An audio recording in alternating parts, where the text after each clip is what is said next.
नमस्कार दोस्तों, मेरा नाम हरिंद्र प्रसाद है। दोस्तों, मैं आपको आज बताना चाहता हूँ कि इसी अप्रैल के महीने में भारत में एक ऐसे महापुरुष का जन्म हुआ था, जो पूरे दुनिया के लिए एक आइकॉनिक, एक ब्रांड बने हैं और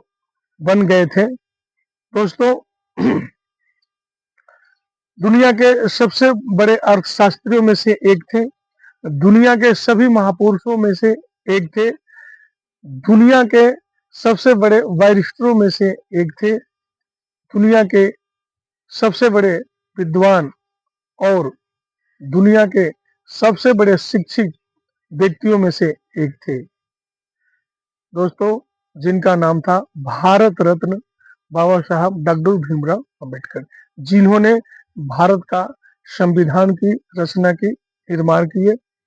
जो भारत के शिल्पकार थे, दलित, पिछड़ा, आदिवासियों के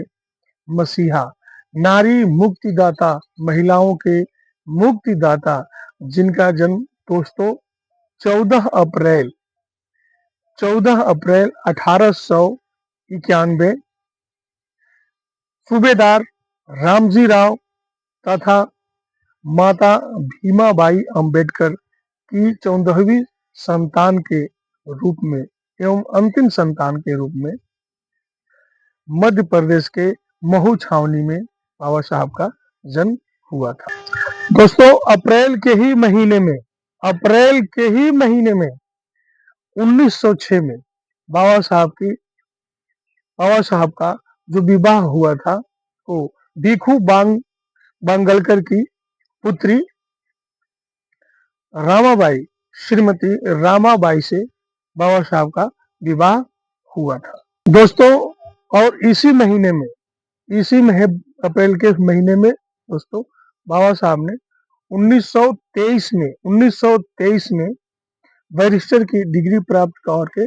जब भारत लौटे थे, तो 1923 में ही दोस्तों बम्बई के हाई कोर्ट में वकील बने थे। बम्बई के हाई कोर्ट में वकील बने थे दोस्तों बाबा साहब, जब 1923 में बैरिस्टर की डिग्री लंदन से प्राप्त करके आए, तो वो लॉयर के रूप में बम्बई हाई कोर्ट में लॉयर बने थे। दोस्तों, इसी अप्रैल के महीने में 1927 में बहिष्कृत भारत नाम का एक पाक्षिक पत्रिका बाबा साहब ने निकालना आरंभ किया था, जो आगे चलकर उनके लेख के रूप में एक बुक के रूप में प्रकाशित हुआ था। इसलिए कहते हैं दोस्तों, बाबा साहब के लिए दो शब्द आपके पेश कर रहे हैं दोस्तों, कि कैसे भुलाए साहब तुमको, कैसे भुलाए साहब तुमको, तुमने जो एहसान किया, तुमने जो एहसान किया, पशु से बढ़कर जीवन को इंसानों का सम्मान दिया, पशु से बढ़कर जीवन को इंसानों सा सम्मान दिया। जय हिंद, जय भारत साथियों।